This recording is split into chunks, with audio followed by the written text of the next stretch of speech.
Umaga po, it's Sunday today. So, nagbe-breakfast ako, ano?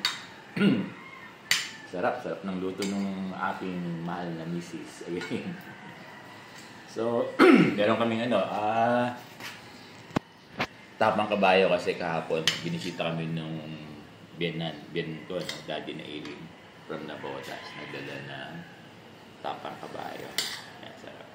Tapos ito, masarap ito nilang gunisa, no? Tapos ba nabili yan na Eileen, sarap.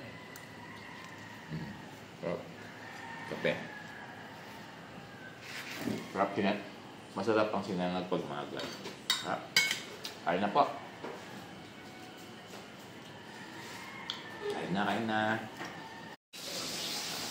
Dinner time naman po, ha? Kain tayo.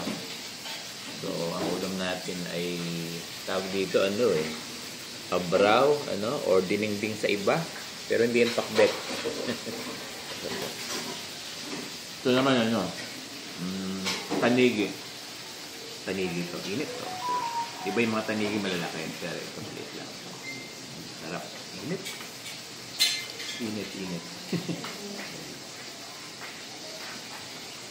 May sawsawang bagoong.